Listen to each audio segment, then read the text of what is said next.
बिस्मिल्लाहिर्रहमानिर्रहीम, अस्सलाम वालेकुम and welcome back to my YouTube channel.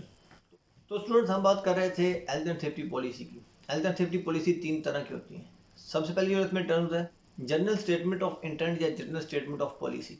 Organisation की क्या फिलॉसफी है, ऑर्गेनाइजेशन का क्या वर्क स्कोप है, ऑर्गेनाइजेशन के क्या वर्क एक्टिविटी हैं, उसकी बेस पे हेल्थ एंड सेफ्टी स्टैंडर्ड बनाए जाते हैं, एम एंड ऑब्जेक्टिव सेट किए जाते हैं और टारगेट सेट किए जाते हैं कैसे हमने हेल्थ एंड सेफ्टी के रिलेटेड एंड ऑब्जेक्टिव को अचीव करना है। अगर एक कंपनी मैन्युफैक्चरिंग कंपनी है तो उसका जो रिस्क लेवल है वो लो रहेगा, तो पॉलिसी का स्टैंडर्ड भी उसके हिसाब से सेट की जाएगी। और इसके बरक्स अगर कोई कंपनी हाई रिस्क लेवल पे काम कर रही है, जिस तरह वर्क एट हाइट्स पे ज़्यादा है या ऑयल एंड गैस एक्टिविटीज़ हैं, तो उसकी हेल्थ एंड सेफ्टी पॉलिसी में कमिटमेंट लेवल काफ़ी हाई रहेगा। ये बेस करेगा आपकी वर्क एक्टिविटी पे, आपकी एम्प्लॉय कॉम्पिटेंसी पे, आपके वर्क स्कोप पे। जो नेक्स्ट सेक्शन है पॉलिसी में वो है ऑर्गेनाइजेशन सेक्शन। ऑर्गेनाइजेशन सेक्शन में चेन ऑफ कमांड बनेगी, जो अपने रोल एंड रिस्पॉन्सिबिलिटीज सेट करनी है एम एंड ऑब्जेक्टिव को अचीव करने के लिए, वो आपका ऑर्गेनाइजेशन स्ट्रक्चर में रहेगा। हमने हेल्थ एंड सेफ्टी के related aim and objective decide करने हैं, उसकी मेन रिस्पॉन्सिबिलिटी आएगी हेल्थ एंड सेफ्टी मैनेजर पे। इसके बाद आपका हेल्थ एंड सेफ्टी सुपरिटेंडेंट आ सकता है, health and safety area engineers आ सकते हैं, आपके सुपरवाइजर आ सकते हैं, फिर आपका फील्ड ऑफिसर्स आ सकते हैं। तो इन सब के लिए सेपरेट KPI डिसाइड किए जाएंगे।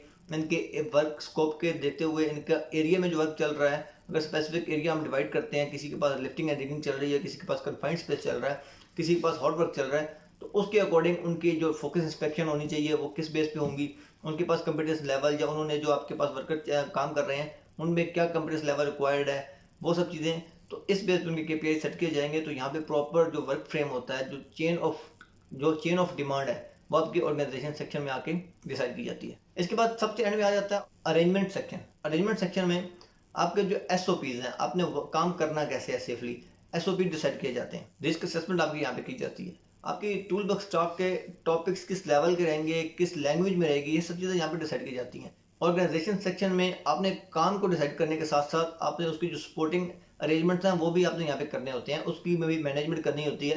लेट्स सपोज क्लाइंट विजिट है, विजिटर कोई आ जाते हैं, या इसके अलावा कोविड-19 जो कंप्लाइंस है उसकी अरेंजमेंट भी आपने यहाँ पे करनी है कि हमने आपको उस तरह साइट पे कैसे मैनेज करना है, लोगों को किस तरह आपने सेफली काम एग्जीक्यूट करवाना है।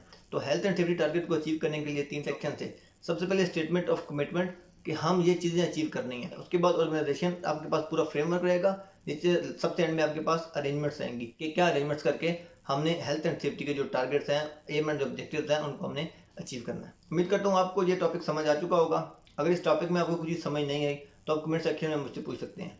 एंड पे आपसे रिक्वेस्ट करूंगा मेरा यूट्यूब चैनल सब्सक्राइब कर लें, बेल आइकन पे क्लिक कर लें और इस वीडियो को अपने उन तमाम दोस्तों के साथ शेयर करें जो निबोश IGC को उर्दू और हिंदी ज़बान में करना चाह रहे हैं। आपके वक्त देने का